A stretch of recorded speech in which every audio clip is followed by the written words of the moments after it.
kok ngusir-ngusir, mereka bilang gitu. Akhirnya saya jawab apa, ya nggak apa-apa lah Bu, nggak apa-apa saya diusir, yang penting saya tidak merasa berbuat salah, dan walaupun bagaimana itu tetap ibu saya.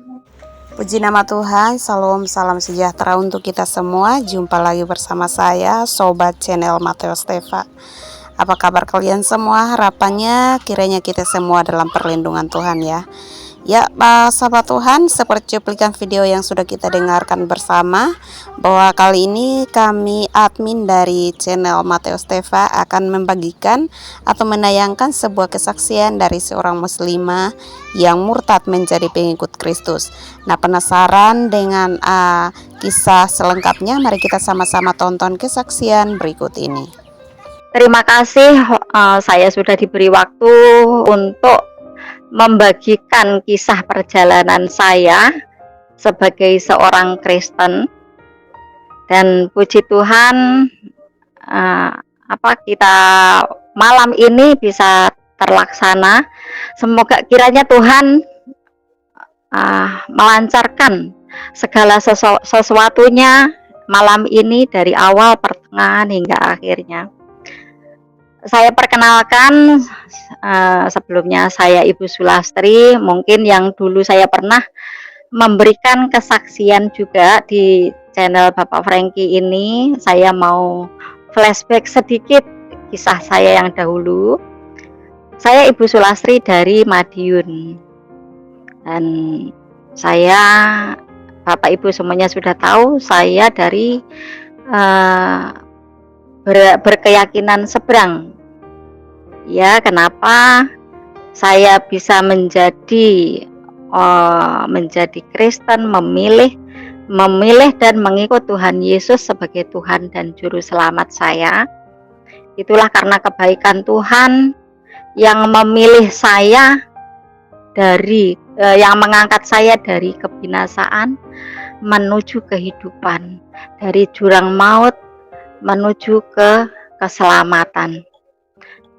Dari tahun, saya sedikit bercerita, dari tahun 2017 bulan Agustus, 2016 bulan Agustus, saya memutuskan menerima Tuhan Yesus sebagai Tuhan dan Juru Selamat pribadi saya, dan saya dibaptis bulan 11 tahun 2016 saya dibaptis. Dan perjalanan mengikut Tuhan Yesus itu bagi saya tidak mudah. Bagi saya tidak mudah, dan banyak banyak rintangan, banyak penghalang yang saya alami. Dan karena itulah yang namanya mengikut Tuhan Yesus itu harus melalui penderitaan atau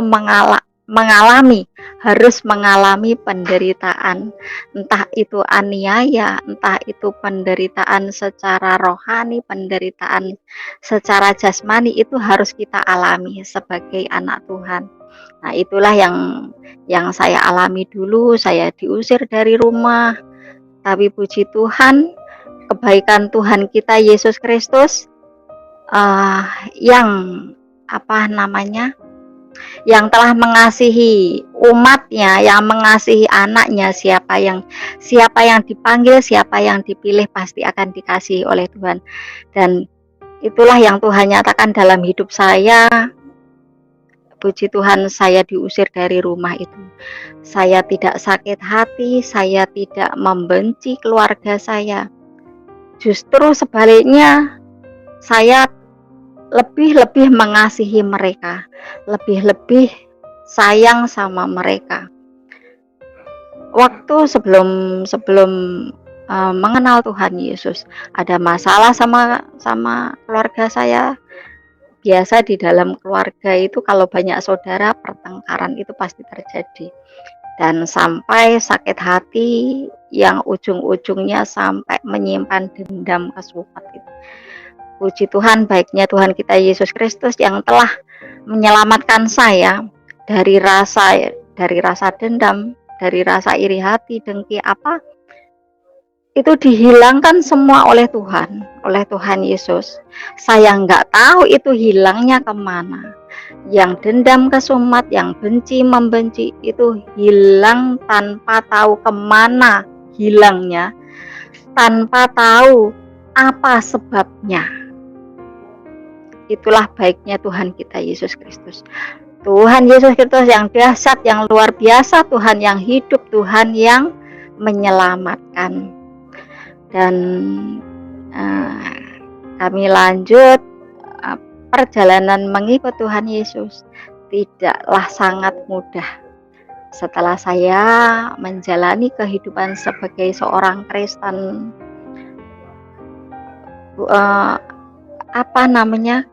kalau dari awal-awal Tuhan nyatakan kasih-Nya, karena apa? Karena itu namanya kasih mula-mula yang seorang bayi, yang seorang balita, yang digendong-gendong, yang dibopong-bopong oleh Bapak kita, yang selalu diberi susu, diberi makanan halus, diberi apa yang enak-enak oleh Tuhan. Itu awal perjalanan menjadi seorang Kristen. Tetapi tidak sampai hanya sebatas itu saja, Bapak Ibu Saudara. Yang saya rasakan setelah perjalanan ke sini ke depannya, dari hari ke hari, dari minggu ke minggu, dari bulan ke bulan, sampai dari tahun ke tahun, yang saya rasakan itu adalah suatu pergumulan. Itulah seharusnya mengikut Tuhan Yesus. Jadi kalau ada orang yang saya sering juga dulu ikut di sebuah KKR, itu selalu kesaksian seorang pembicara. Kalau KKR selalu pasti ada sebuah kesaksian, entah itu pembicara atau apa, itu selalu ada, dan selalu mengumandangkan Tuhan Yesus itu pasti diberkati. Tuhan Yesus itu mengikut Tuhan Yesus itu pasti diberkati. Mengikut Tuhan Yesus itu enak. Mengikut Tuhan Yesus itu bla bla bla bla. Tapi saat itu dalam hati saya nggak bisa. Kita harus berpikir diberkati. Oh, baiklah, memang Tuhan itu Tuhan Maha memberkati. Tapi kita berpikir lagi, diberkati dalam hal apa? Kita harus berpikir ke arah situ. Diberkati dalam hal apa? Kalau diberkati secara dalam hal jasmani, itu apa? Iblis pun bisa memberkati kita berlimpah-limpah dengan harta duniawi, bisa. Tapi yang paling utama adalah kita mencari berkat rohani. Itu yang harus seorang Kristen cari. Karena apa? Carilah kerajaan Allah dan kebenarannya. Semuanya akan ditambahkan. Itu firman Tuhan katakan seperti itu. Jadi kita harus terlebih dahulu mencari berkat rohani.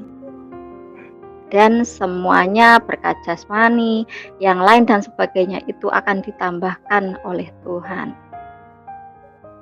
Dan Bapak Ibu Saudara semuanya yang terkasih, jangan berpikir sampai di situ saja. Setelah carilah kerajaan Allah dan kebenarannya, semuanya akan ditambahkan. Bukan berarti ditambah-tambahkan akhirnya hidup kita berlimpah-limpah, hidup kita kaya raya, hidup kita banyak. Bukan hal seperti itu. Tuhan mempunyai banyak cara untuk memberkati anak-anaknya. Bukan harus kaya, bukan harus banyak uang, bukan harus banyak harta. Enggak harus seperti itu Tuhan memberkati anaknya itu. Kita merasa hidup kita, walaupun hidup kita itu sangat-sangat sederhana, tapi ada rasa ucapan syukur yang berlimpah-limpah dalam hati kita. Itu suatu berkat yang luar biasa bagi saya pribadi. Dan jangan lupa, itu tadi kembali lagi, mengikut Tuhan Yesus itu berat sekali. Tidak semudah orang berbicara, tidak semudah orang menyampaikan kesaksian begini-begini. Tapi perjalanan ke sini, makin ke sini, itu harus kita lalui banyak penderitaan. Karena apa? Kita harus mau menderita bersama Tuhan Yesus. Kita belum menderita sampai mencucurkan darah seperti Tuhan Yesus alami. Seharusnya kita itu tidak layak di mata Tuhan. Seharusnya kita itu binasa di tangan Tuhan. Tetapi itulah kasih Tuhan, kasih Allah akan dunia ini, sehingga menyerahkan anaknya yang tunggal untuk kehidupan kekal kita, untuk membenarkan kita, untuk menguduskan kita. Tuhan Yesus menggantikan kita di kayu salib atas dosa-dosa kita, atas ketidakpercayaan kita. Itulah kasih Tuhan kita Yesus Kristus. Dalam perjalanan hidup saya penuh liku-liku, entah itu di dalam keluarga, entah itu di dalam saudara. Banyak hal yang saya alami, dan saya hidup juga, saya belum punya rumah, saya tinggal di rumah orang, itu pun tidak ngontrak ya, tidak menyewa, karena saya terus terang saya tidak mampu untuk menyewa rumah untuk tempat tinggal. Dan Tuhan menyatakan kasih-Nya yang luar biasa dalam hidup saya. Dalam perjalanan hidup saya di tahun dulu, saya pernah menyampaikan membagikan kesaksian di channel ini tahun berapa itu, saya juga sudah lupa ya. Terus bergantinya tahun beberapa tahun 2022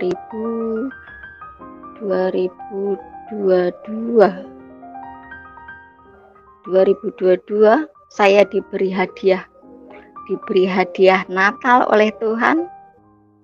Saya tinggal di sebuah rumah, pas orang-orang merayakan Natal, saya disuruh pindah oleh yang punya rumah. Hadiah Natal, suami saya bilang itu hadiah Natal dari Tuhan.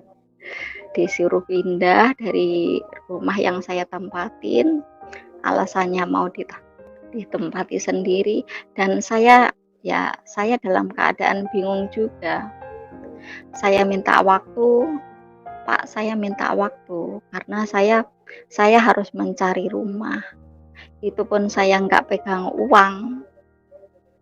Ya, itu saya menempatin rumah itu ada berapa dana saya untuk perbaiki rumah itu agar layak ditempatin. Lalu saya minta waktu, hanya dikasih 1 minggu. Hanya dikasih 1 minggu. 1 minggu cari rumah, paling minim itu harus pegang uang 3,5 juta, 4 juta. Sedangkan saya terus terang Bapak Ibu Saudara, saya itu namanya orang hidup yang nggak punya tabungan. Mungkin saya ya orang hidup nggak punya tabungan. Jadi hidup saya itu hanya Kalau kalau suami saya bilang itu, hidup kita itu hanya karena iman. Udah itu,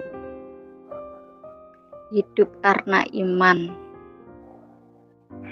Jadi iman kepada Tuhan kita Yesus Kristus, kita iman percaya kepada Dia bahwa Dialah sang pemberi berkat, Dialah yang sang pemelihara, Dialah sang penopang hidup kita. Itu kita pegang itu saja. Dikasih waktu selama seminggu, itu saya hanya bilang, Tuhan, kalau saya harus pindah dari rumah itu, karena saya percaya akan kasih-Mu, Engkau akan memberikan yang terbaik bagi kami, saya bilang. Akhirnya saya cerita-cerita sama teman saya itu, saya cerita selang berapa, sekitar 10 menit, 15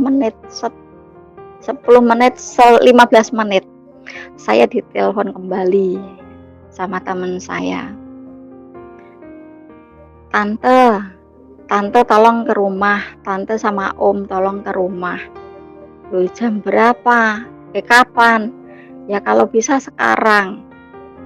Ada apa? Saya bilang, ada apa? Pokoknya ke rumah dikasih alamat rumahnya lah. Dikasih alamat rumahnya, akhirnya saya bersama suami saya berangkat ke sana. Saya pikir mau ada acara apa biasa atau sekedar kumpul atau sekedar ketemu, saya tidak menyangka sama sekali. Disitulah saya langsung dibilang, kok kenapa kalau disuruh pindah sama yang punya rumah, kok nggak cerita dari kemarin. Teman saya bilang seperti itu. Nah, saudara. Lalu saya bilang gini, lah bagaimana, kan bilangnya itu kan mendadak, lah saya kan bingung. Terus saya bingung harus cari rumah, ya saya nggak kepikiran kesampean, saya bilang gitu. Terus akhirnya saudara dari suaminya yang bilang disuruh menempati. Teman saya itu punya rumah ada berapa rumah? 2 rumah, yang satu itu kosong, tapi sebenarnya sudah disewa orang Jakarta katanya. Disewa orang Jakarta, sudah di DP, nunggu keputusan 3 bulan. Sudah di DP, nanti keputusan iya dan batalnya itu nanti selama 3 bulan. Dan disitulah suaminya teman saya bilang, itu sebenarnya sudah di DP sama yang orang Jakarta itu 25 juta apa setahun ya, 25 juta setahun, baru di DP berapa juta gitu. Lalu suaminya teman saya bilang, nggak apa-apa tempatin saja. Loh, saya bilang, om lah kan sudah di DP, nanti gimana, nggak enak dong, saya bilang begitu. Nggak apa-apa gampang, uang segitu, yang penting om sama tante bisa tinggal dulu tuh. Duh, saya nggak enak om, nggak apa-apa tenang saja gitu. Lalu akhirnya ya sudahlah, puji Tuhan, saya berterima kasih sama teman saya itu. Akhirnya malam Natalan itu kami boyongan. Jadi kami itu pindahan ngangkutin barang-barang sampai dicicil 3 hari, puji Tuhan. Dan saya bersyukur, terima kasih Tuhan Yesus, Engkau Tuhan yang ajaib, Engkau yang Tuhan yang dahsyat bagi kami. Di saat kami sangat membutuhkan, Engkau tahu segala hidup kami. Engkau yang akan menata, Engkau yang akan memberikan rancangan yang indah dalam hidup kami. Jadi kami sama suami bersyukur, terima kasih Tuhan, ini hadiah Natal dari Engkau. Suami saya bilang seperti itu. Dan puji Tuhan, kami tinggal di situ, rumahnya besar sekali Bapak Ibu Saudara. Rumahnya besar, tinggi, walaupun tingkat gitu. Walaupun rumahnya itu ya serem. Tapi ya itulah yang disediakan Tuhan buat kami. Kami tempati, kami buat persekutuan doa. Kalau di kami itu diadakan persekutuan doa itu bergilir seminggu sekali. Setiap malam biasanya Rabu malam, harusnya malam ini tapi terus diundur besok jadinya. Karena banyak yang nggak bisa ikut. Akhirnya diundur besok, puji Tuhan, dan akhirnya acara di The Miracle TV ini bisa terlaksana malam ini, puji Tuhan. Ini semua karena kebaikan Tuhan. Dan setelah tinggal di rumah itu, Bapak Ibu Saudara, itu tidak sampai di situ saja. Ada perjalanan lagi kehidupan yang harus saya alami. Dari rasa kecewa dari yang punya rumah, itu pun Tuhan sudah ingatkan ya. Saya tinggal di situ, tidak ada rasa damai sejahtera. Padahal saya di situ itu tinggal di situ gratis. Lalu saya dikasih pekerjaan, walaupun menjadi ART di rumah keluarga itu nggak masalah. Hidup kita harus menjadi berkat bagi orang lain. Walau hanya seorang ART, AR itu jasanya sangat luar biasa bagi saya. Karena bisa menyenangkan orang menjadi bahagia, orang menjadi rasa bersyukur. Terima kasih Mbak, terima kasih Tante sudah membantu kami, itu berkat yang luar biasa bagi kami. Dan saya digaji, dikasih tempat tinggal gratis. Tapi dari minggu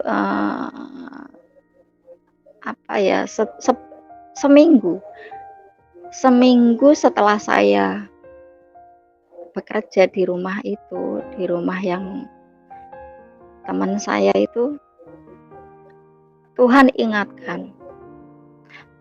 ingatkan lewat rekan jemaat saya yang dipakai Tuhan. Karena di tempat kami itu karunia roh, 9 roh karunia itu bekerja, karunia bernubuat, karunia penglihatan, karunia mengajar, itu bekerja. Dan saya mendapat pesan dari Tuhan lewat rekan jemaat.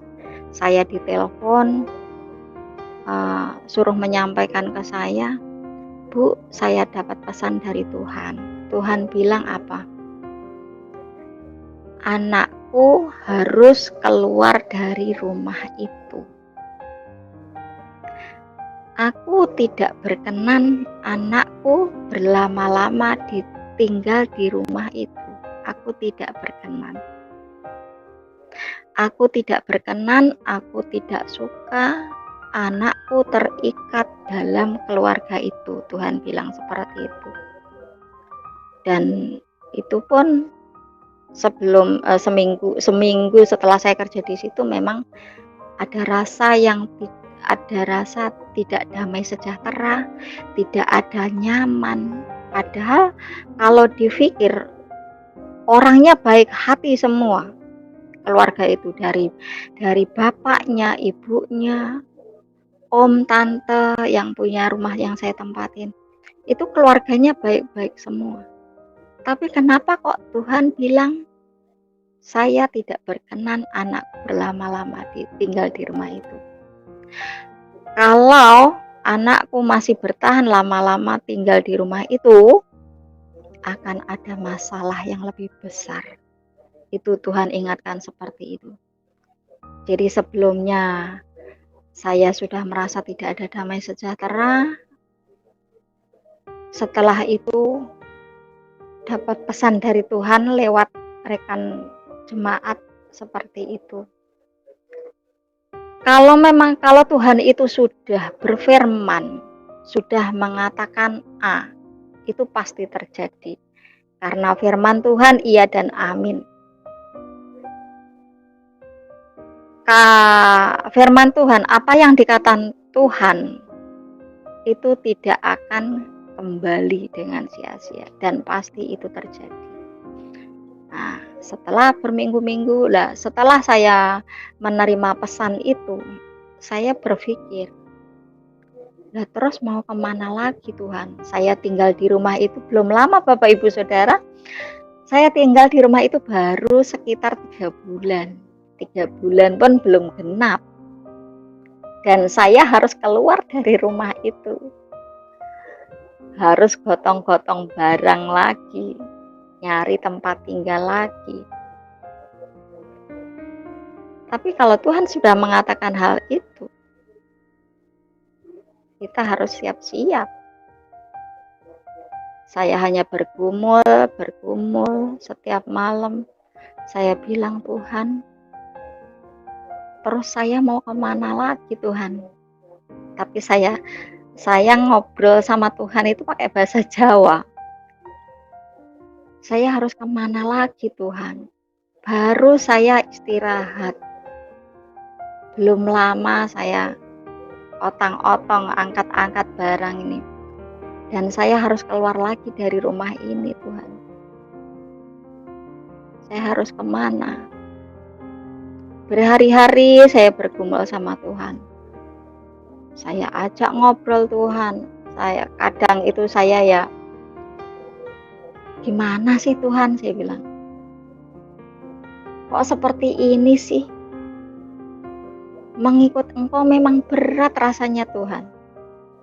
Seakan-akan saya nggak sanggup. Tapi kembali lagi diingatkan, Roh Kuduslah yang akan menguatkan kita. Roh Kuduslah yang akan memampukan kita. Itu yang saya kembali lagi kepada Alkitab, kembali lagi kepada firman Tuhan. Pencobaan-pencobaan yang kamu alami itu tidak sebanding dengan kemuliaan yang akan kita terima nanti. Dan pencobaan-pencobaan yang kita alami tidak melebihi batas kemampuan manusia. Tuhan katakan seperti itu. Jadi ya kita sebagai seorang Kristen, kita harus bisa merasakan, benar-benar merasakan kebaikan Tuhan kita Yesus Kristus itu dalam hidup kita. Kita harus banyak merenungi firman Tuhan. Apa yang dimaui Tuhan dalam hidup kita? Kita harus mengenal Tuhan, bukan hanya sebatas tahu Tuhan kita Yesus. Kita hanya tidak bisa hanya sebatas tahu. Kalau hanya sebatas tahu, semua orang Kristen, semua di luar Kristen pun tahu bahwa Yesus itu Tuhan dan Juru Selamat. Tapi bukan itu yang Tuhan inginkan, bukan hanya sebatas itu saja. Yang Tuhan inginkan adalah mengenal Dia, mengenal kuasa dan kebangkitannya, agar kita tidak terjatuh dan tidak tersandung dalam kita hidup mengikut Tuhan kita itu. Dan setelah itu saya berhari-hari, bermalam-malam saya bergumul. Saya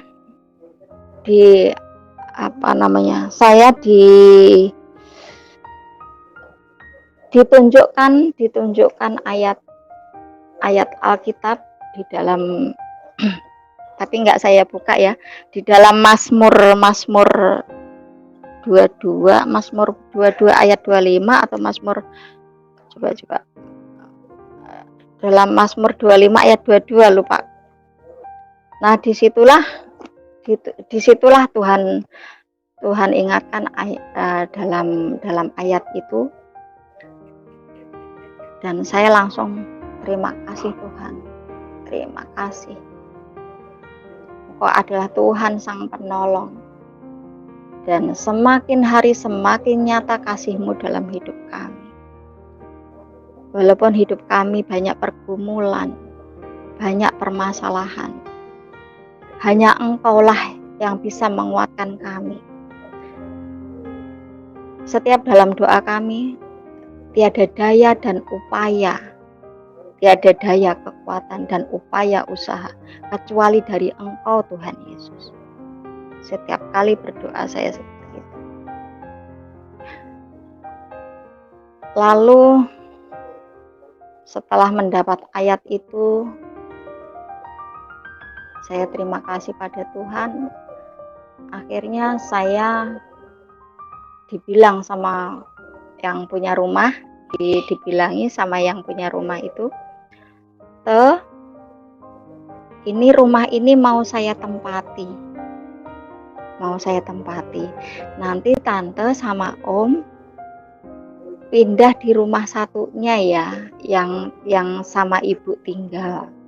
Jadi di situ ada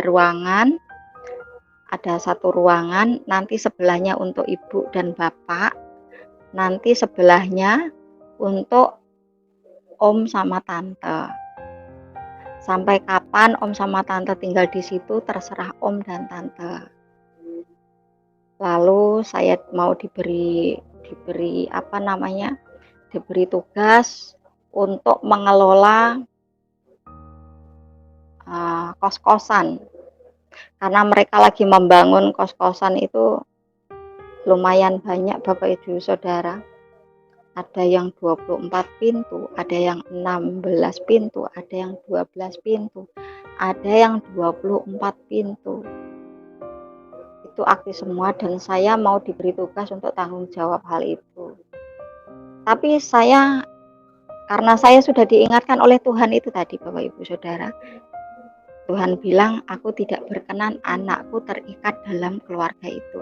Akhirnya saya mengatakan sama yang punya rumah itu, maaf om, saya nggak bisa, saya harus pulang ke keluarga suami saya, karena keluarga suami saya itu kan ada orang tua dua, mertua sama nenek,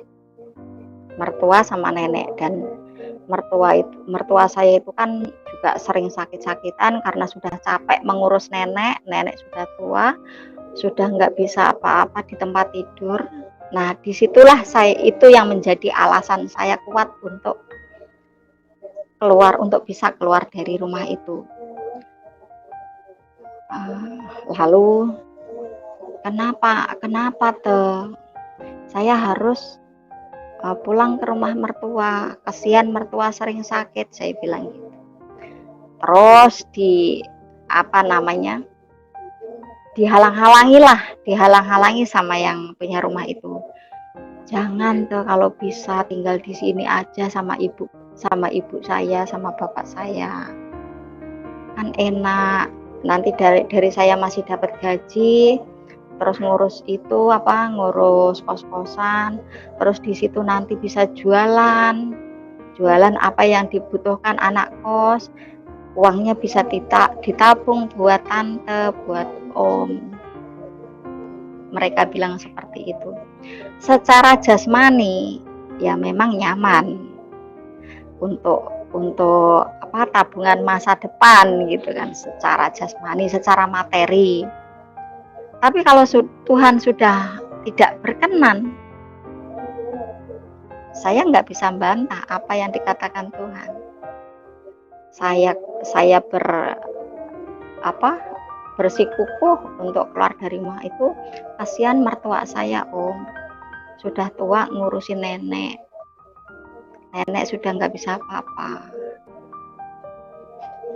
Disuruh mikir juga Bapak Ibu Saudara. Pikir banyak-banyak ikut mertua itu tidak enak, begini.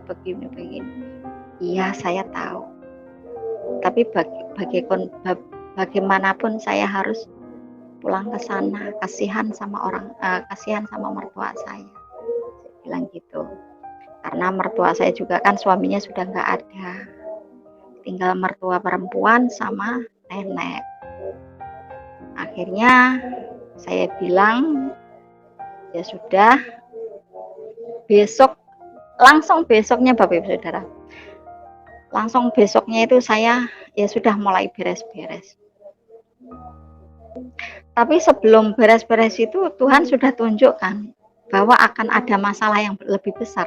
Kalau lama-lama tinggal di rumah itu akan ada masalah yang lebih besar. Itu Tuhan tunjukkan. Dari yang punya rumah membuat kami kecewa, membuat kami sakit hati, walaupun dengan secara halus, tapi membuat kami sakit hati. Tapi ya sudahlah, wong Tuhan sudah berkata seperti itu. Ya kita harus rela. Disitulah yang terakhir itu suami saya sakit. Benar-benar apa hasil dari tinggal di rumah itu Tuhan bersihkan. Yang hasil gaji saya kerja selama di situ Tuhan habiskan, Tuhan bersihkan, tidak sisa sepeser pun Tuhan tidak menyisakan. Karena apa? Tuhan bilang, aku tidak berkenan cara hidup mereka. Tuhan bilang seperti itu. Jadi ya hasil yang dari walaupun itu boleh keringat saya, Tuhan bersihkan sampai kami tidak pegang uang, tidak pegang uang seberapa pun. Akhirnya kami pindah dengan tangan yang tidak pegang uang, kami pindah ke rumah mertua saya. Tapi tetap kita bersyukur. Kita harus punya pemikiran yang positif terhadap Tuhan. Apapun keadaan, permasalahan, pergumulan, sepahit apapun dalam hidup, itu adalah rencana Tuhan. Ada rancangan-rancangan yang indah di balik semua itu. Lalu kami pindah 2 hari pindah, sudah selesai siang itu sudah selesai pindah, sore saya ke rumah mengembalikan kunci rumah itu. Saya bilang, Om, ini nanti saya langsung tidur di rumah mertua. Jadi rumah itu jangan sampai kosong. Karena rumah itu termasuk dibilang serem-serem memang. Sangat serem. Loh kenapa Sudahlah, pokoknya jangan sampai kosong. Saya tidur di rumah mertua. Rumah itu langsung sampean tempatin.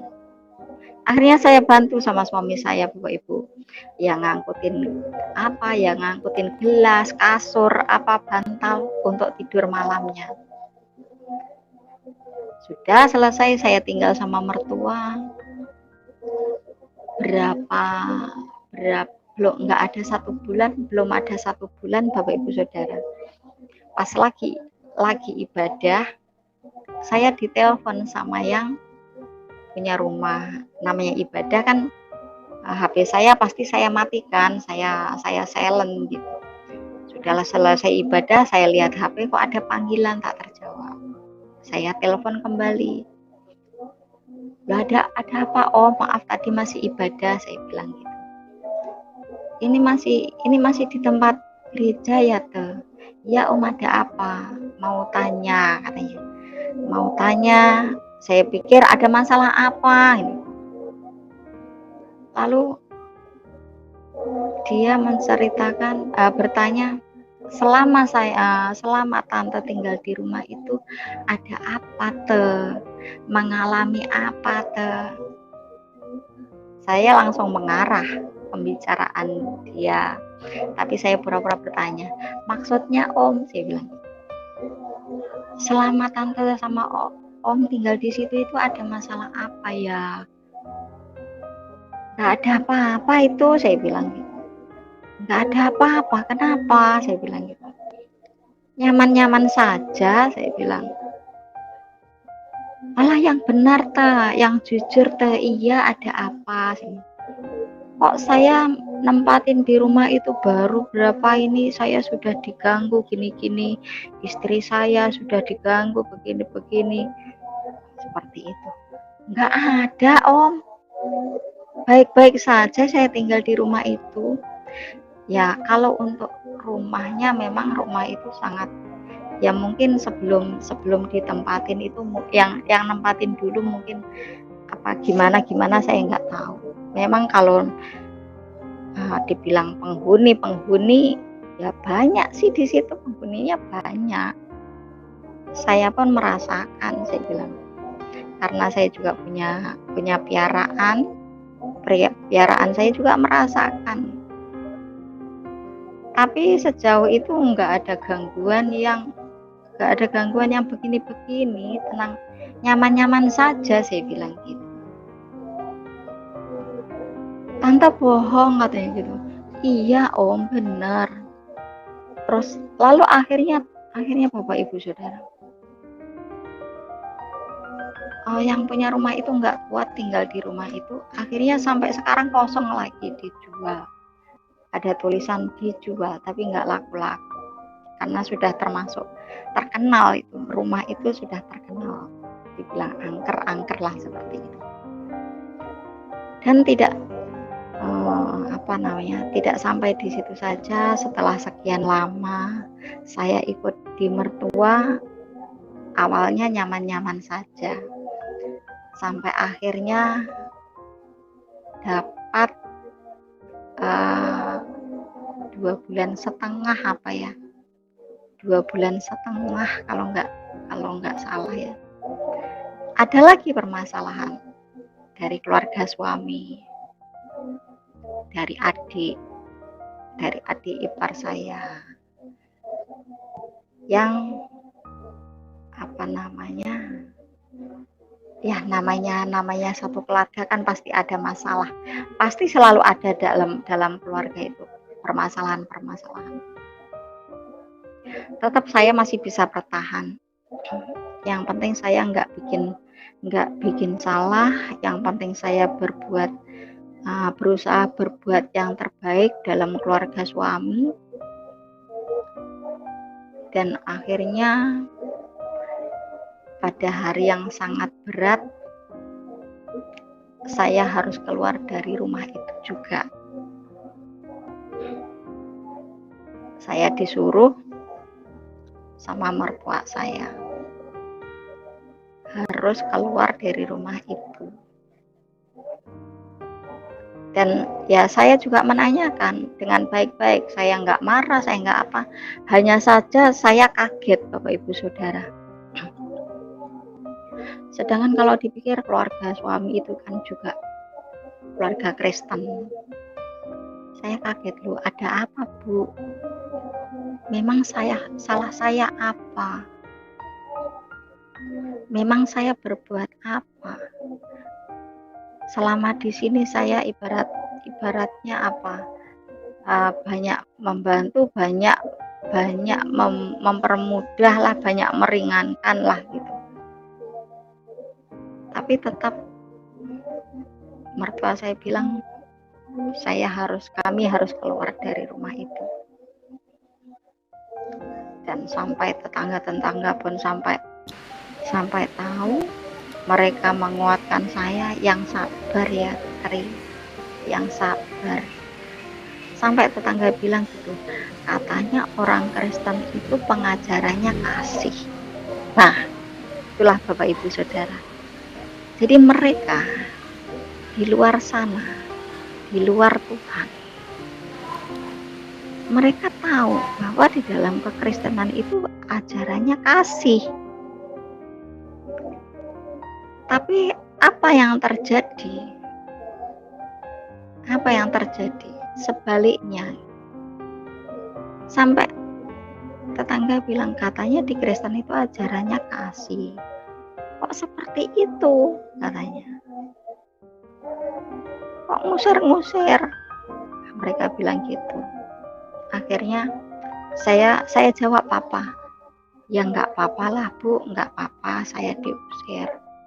Yang penting saya tidak merasa berbuat salah, dan walaupun bagaimana itu tetap ibu saya. Walaupun itu mertua, tapi di dalam hati saya nggak ada kata mertua. Tetap itu ibu saya. Saya tanyakan dengan baik-baik, saya difitnah ke sana kemari. Saya cuma bilang gini, Bu,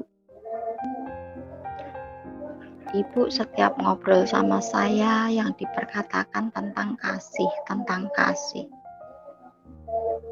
Apa enggak malu sama orang? Apa enggak malu di luar Tuhan? Tapi kenyataannya kok seperti ini. Saya enggak marah, Bu. Enggak, sama sekali saya enggak marah, saya bilang gitu. Saya hanya mengingatkan, mungkin Ibu lupa.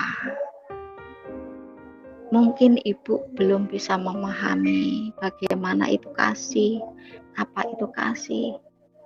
Kasih itu sabar. Oke lah Ibu sabar. Kasih itu lemah lembut. Oke lah, Ibu bisa lemah lembut. Kasih itu murah hati. Nah, apa Ibu sudah murah hati? Itulah yang harus kita renungkan, Bu. Katanya dulu kalau saya tinggal sama Ibu bilang kita bisa sharing-sharing firman. Tapi kenyataannya apa sekarang? Saya kok diusir, saya kok disuruh pergi. Tapi ya nggak apa-apa lah, Bu. Yang penting hati saya tidak membenci Ibu. Yang penting hati saya tulus sayang sama Ibu dan nenek, saya bilang gitu. Akhirnya semakin hari semakin memanas, sampai suami saya juga ikut kejebak jeratnya iblis. Akhirnya suami saya juga teriak-teriak sama keluarganya, dan kita memutuskan untuk keluar dari rumah itu. Sedangkan saya di situ sudah Bapak Ibu, saya tinggal sama mertua itu selama setahun, bertahan selama setahun. Itu pun menyicil, punya uang sedikit-sedikit hasil jeripayah suami saya kumpulkan untuk membangun gubuk lah kecil-kecilan di belakang rumah. Terus lalu dari keluarga saya membantu. Kalau ibu kandung saya dapat kiriman dari kakak saya yang di Palembang, yang di Lampung, itu dikasihkan saya. Ini Tri buat bantu, entah beli genteng, entah beli pasir, entah beli apa, sedikit demi sedikit seperti itu. Dan sama sekali sudah habis, nggak pegang uang, karena uang itu juga sudah menancap di bangunan itu, di gubuk itu. Saat itu kita harus keluar dari rumah. Dan saya nggak berani bilang sama mertua, saya bilang sama adik ipar yang masih bujang. Saya bilang gini, Mas, sampean kan nyuruh aku pergi dari rumah itu, sedangkan aku nggak ada uang sama sekali di tangan. Uang itu sudah nancep semua di bangunan belakang. Terus aku suruh pergi, uang dari mana? Aku mencari kontrakan, saya bilang gitu, Bapak Ibu Saudara. Ya sudahlah, saya minta ganti, nggak usah banyak-banyak, 15 saja, nggak usah banyak-banyak. Yang penting saya bisa nyari rumah di luar, kontrakan, kos-kosan, saya bilang gitu. Iya Mbak, katanya. Ya Mbak, itu pun nggak berani ngelihat wajah saya. Saya ajak duduk, Bapak Ibu, saya ajak duduk musyawarah, dari ke hati dia nggak bisa. Lalu uang itu dititipkan ke kakaknya, yang adik ipar yang satunya, yang rumahnya beda RT. Yang saya minta 15 itu nggak dikasih 15, Bapak Ibu Saudara, hanya dikasih separuhnya. Saya sempat protes, sempat sakit hati. Itu kan uang keluarga saya yang boleh bantu. Kalau saya nggak boleh tinggal di situ, ya sudah, kembalikan uang itu. Nanti tak kembalikan ke keluarga saya. Saya juga nggak enak sama keluarga saya bilang. Tetapi keluarga suami banyak alasan. Begini ya. Banyak alasan yang intinya dia tidak mau mengeluarkan uang yang saya minta. Saya hanya dikasih separuh. Ya mau nggak mau ya sudah, saya terima. Dan saya harus keluar dari rumah itu. Saya putar-putar sama suami saya nyari kontrakan, nyari kos-kosan. Di daerah Madiun kota itu yang paling murah, itu yang sangat-sangat sederhana, itu sekitar 3 juta, 3,5 itu sangat sederhana. Saya pikir uang segitu nanti buat nyewa rumah 3 juta, 4 juta lah gitu ya, 4 juta lah. Terus masih sisa 3,5 juta. Untuk kedepannya masih belum ya, masih berat lah, namanya manusiawi. Rasa kedagingannya juga masih melekat, mana cukup. Terus nanti bagaimana? Saya bergumul sama Tuhan, Tuhan kok begini ya Tuhan. Jadi ada bersungut-sungut lagi. Saya bersungut-sungut lagi sama Tuhan, kok begini ya Tuhan. Ini bagaimana? Saya hanya minta hak saya Tuhan, itu Tuhan. Hak keluarga saya harus mengganti hak keluarga saya. Karena itu bantuan dari keluarga saya bilang. Akhirnya saya merenungi siang malam, merenungi apa yang dimau Tuhan, merenungi apa rencana Tuhan dalam hidup saya, Bapak Ibu Saudara. Saya konsultasi sama orang seiman kita. Ya sudah, ikhlaskan. Tuhan akan gantikan. Ikhlaskan, benar-benar yang tulus ikhlas. Tapi belum bisa, Bapak Ibu Saudara, saya belum bisa. Tetap keluar, sebelum keluar saya bilang, saya nggak tahu lagi Tuhan, saya harus bagaimana. Uang segitu, Engkau tahu Tuhan, Engkau tahu segala sesuatunya dalam hidup kami, Engkau tahu.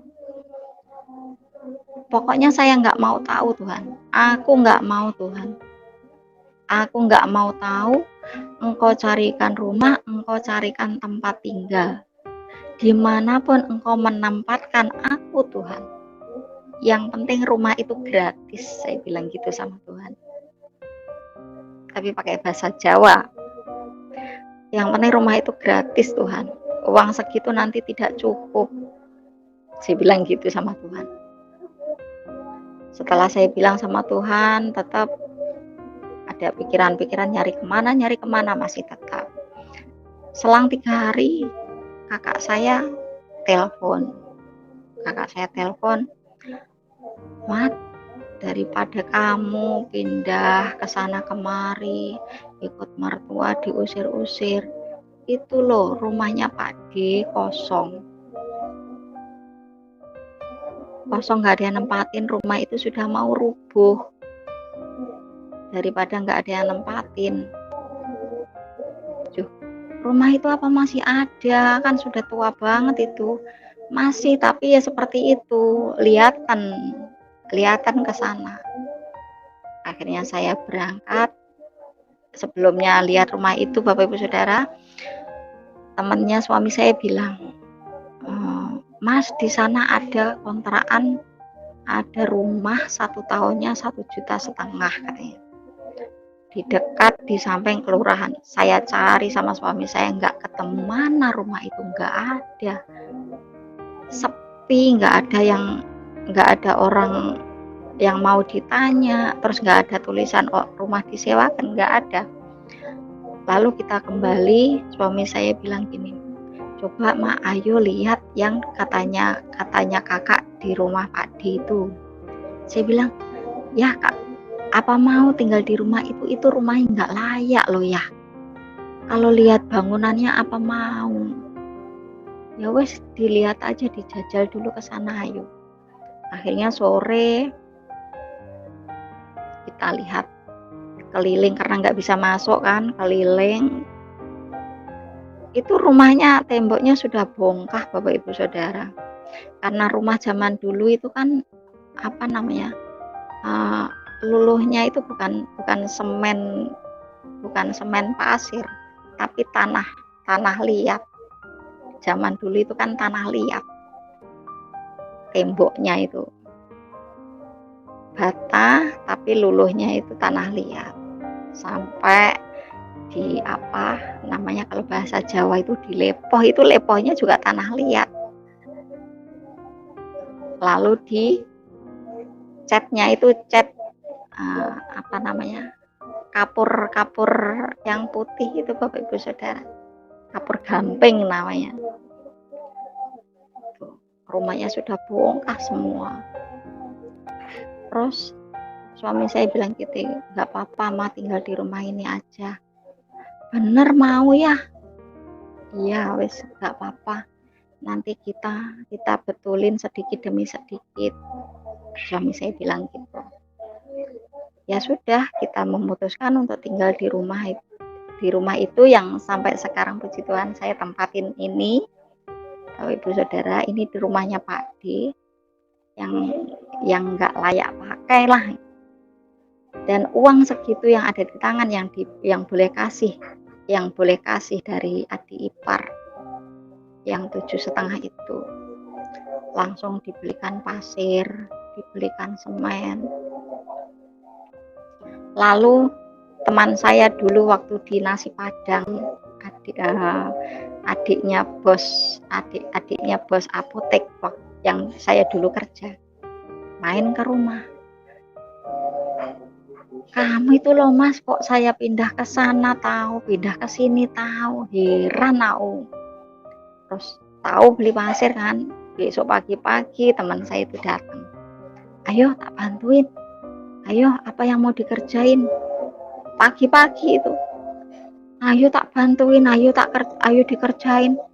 Memangnya buat bayar nanti apa, wong aku nggak punya duit kok, bayar tukang emangnya segampang itu, dia bilang. Teman saya bilang apa, nggak usah bayar, yang penting aku beli no rokok, kata teman saya bilang gitu, Bapak Ibu Saudara. Yang penting aku beli no rokok, nggak usah, ibaratnya nggak usah makan apa, yang penting aku bikinan kopi. Jadi jarang makan nasi, Bapak Ibu Saudara, itu kopi habis bikin rokok. Dan ya benar Bapak Ibu Saudara, saya itu tidak membayar untuk tenaganya, enggak.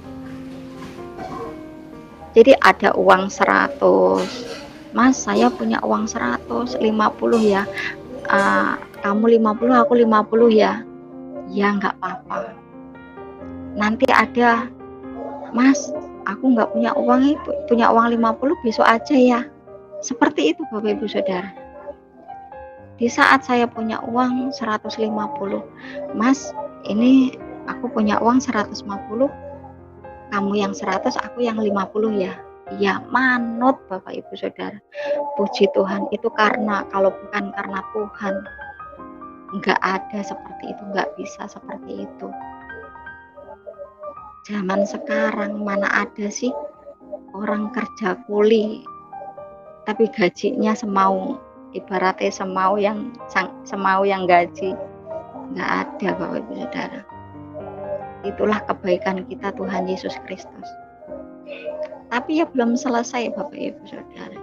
Hanya baru temboknya luar saja, dalamnya masih amburadul, dalamnya masih temboknya masih bongkah-bongkah. Ya kadang itu kalau ada orang masuk ke rumah ini, ya suka malu, tapi ya harus bagaimana, memang keadaannya seperti ini. Saya bilang, terus saya bilang gini, yuk maaf ya rumahnya kayak gini.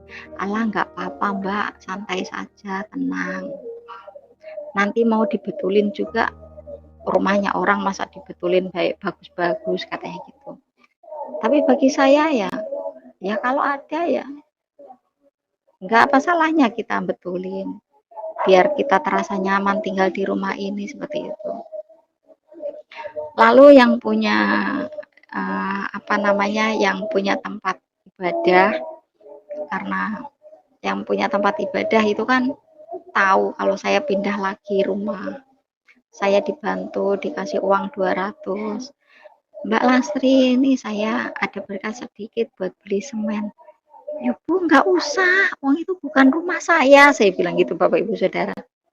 Itu bukan rumah saya, itu rumah Pak D.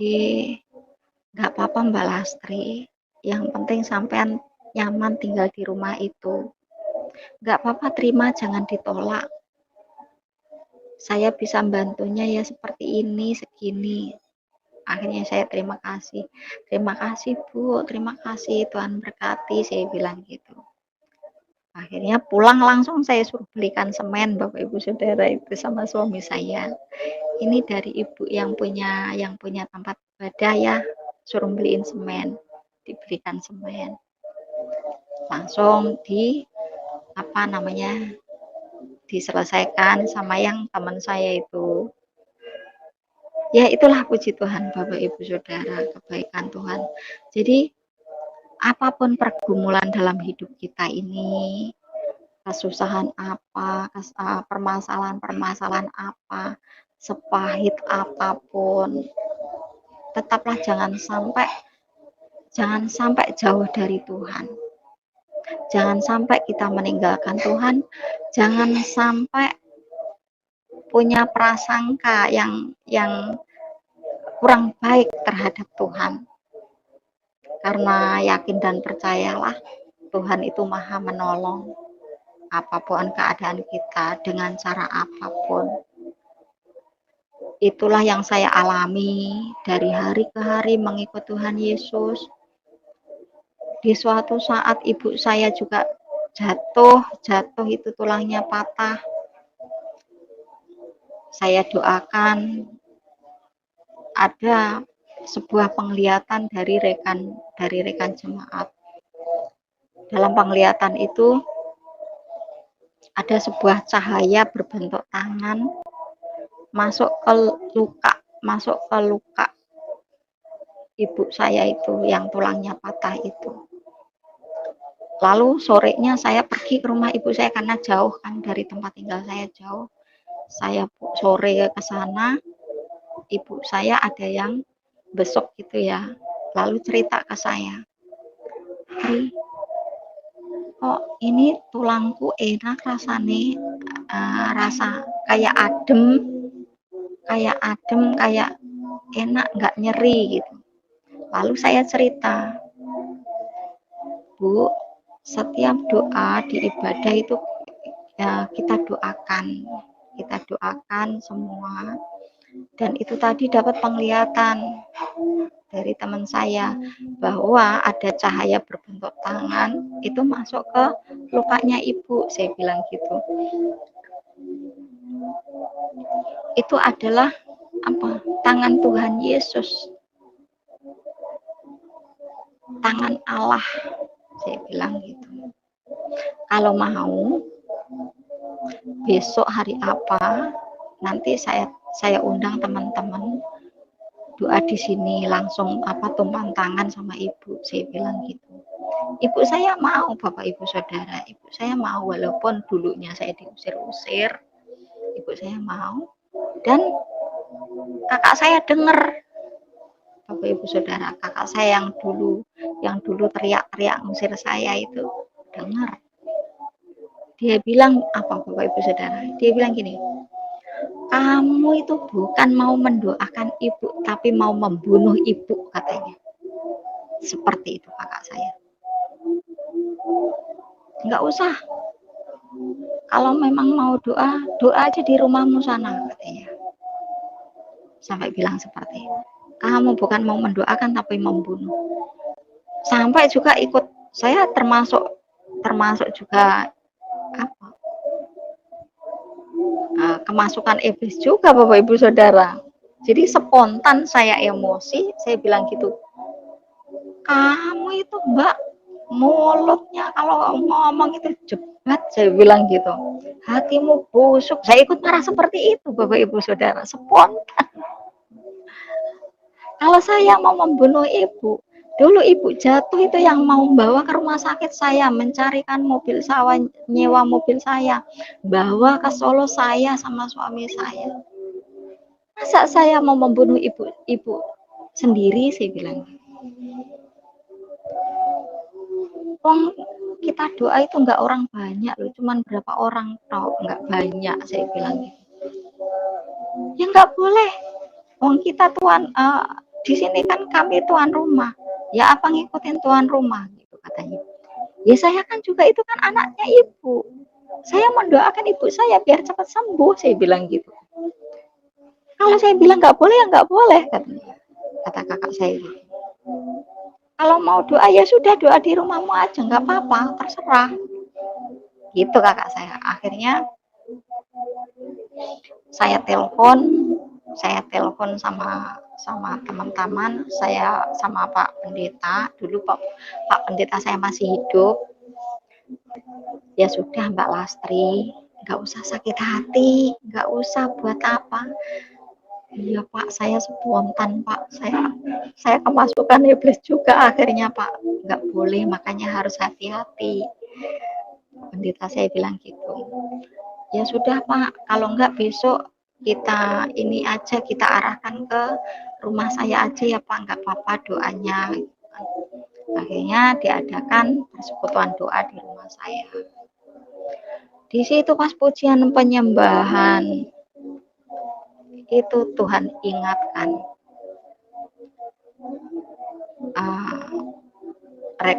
rekan jemaat yang dipakai Tuhan untuk bernubuat, bilang, Tuhan, hai anakku Sulastri, kenapa engkau masih menyimpan kekecewaan? Kenapa masih menyimpan rasa sakit hati? Hilangkan sakit hatimu. Aku tahu apa yang engkau pikirkan. Aku tahu apa pergumulan dalam hidupku. Aku tahu semua. Hidupmu aku tahu semua. Tetaplah di dalam aku Tuhan Allahmu. Hilangkan rasa kecewa dan sakit hati itu. Seperti itu. Seringkali ada masalah apapun Tuhan ingatkan untuk saya. Dan saat ini pun Tuhan ingatkan juga untuk mertua saya. Saya harus banyak-banyak mengampuni, harus bisa mengampuni dengan setulus hati untuk keluarga suami saya. Dan doa saya pada Tuhan, Tuhan berikan hati yang bisa mengampuni orang yang selalu menyakiti hati kami.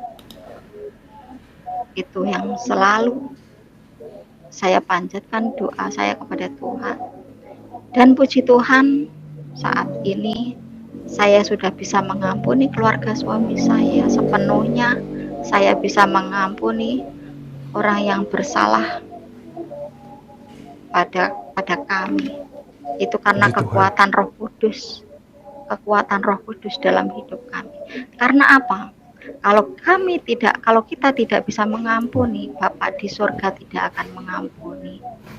Ya. Dan di dalam kekristenan kita jangan sampai hanya menjadi Kristen yang biasa-biasa saja. Kita harus tahu apa yang dimaui Tuhan dalam hidup kita. Khususnya pesan Tuhan di akhir zaman ini apa? Sudah dibukakan di rahasia-rahasia kitab Wahyu. Itu sudah dibukakan bagi mempelai Kristus, bagi mempelainya. Amin. Itu.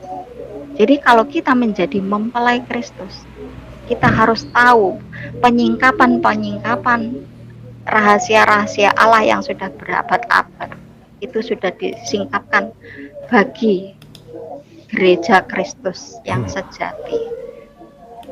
Kita harus belajar hal itu, mengetahui pesan Tuhan di akhir zaman.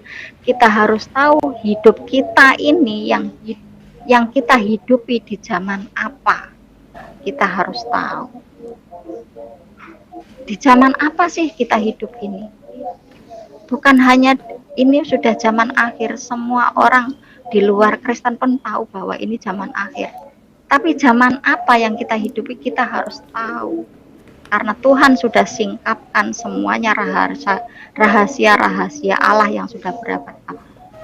Untuk siapa? Amin. Untuk mempelainya, agar mempelainya bisa terangkat bersama-sama Tuhan di atas awan.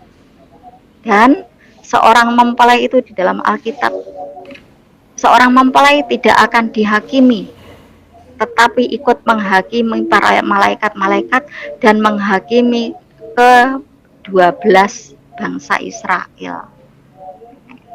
Kita harus menjadi mempelai Kristus. Bagaimana caranya? Kita harus menjalankan apa yang sudah disingkapkan oleh Tuhan, karena Allah menyingkapkan dirinya sendiri, Allah menafsirkan dirinya sendiri. Itulah yang harus kita pelajari di dalam kekristenan. Terima kasih Bapak Franky atas waktunya. Baik, Ibu. Dan mungkin banyak sudah panjang lebar ya. Intinya saya mengingatkan bahwa di dalam kekristenan itu tidak mudah. Mengikut Kristus itu sangat berat. Karena apa? Karena dihakimi. Kita selama hidup itu dihakimi oleh firman. Kalau kita bisa dihakimi oleh firman selama di bumi, besok di hari penghakiman menghadapi tahta Allah, kita tidak dihakimi lagi, tapi justru kita malah ikut menghakimi para malaikat-malaikat dan menghakimi ke-12 suku Israel. Ya. Demikianlah Bapak Ibu Saudara kesaksian malam ini, kesaksian saya membagikan kasih karunia Tuhan, kasihnya Allah kepada hidup saya untuk menjadi berkat bagi banyak jiwa. Ya, puji nama Tuhan, demikianlah kesaksian yang sudah kita dengarkan bersama. Kiranya kesaksian ini dapat memberkati saudara dan saya, dan memberkati saudara-saudara kita yang belum mengenal akan Tuhan Yesus. Ya, sahabat Tuhan, sekali lagi terima kasih buat saudara-saudara yang sudah dukung dan juga support akan channel ini. Tuhan Yesus memberkati kita semua. Dan jangan lupa dukung dan juga support channel ini dengan cara like, komen, subscribe, dan juga share, serta bagikan ke grup-grup rohani biar banyak jiwa yang mengenal akan Tuhan Yesus sebagai Tuhan dan juga juru selamat umat manusia. Ya sahabat Tuhan, kiranya cukup sampai di sini. Tuhan Yesus memberkati kita semua. Sampai jumpa di lain waktu. Salam, sampai jumpa.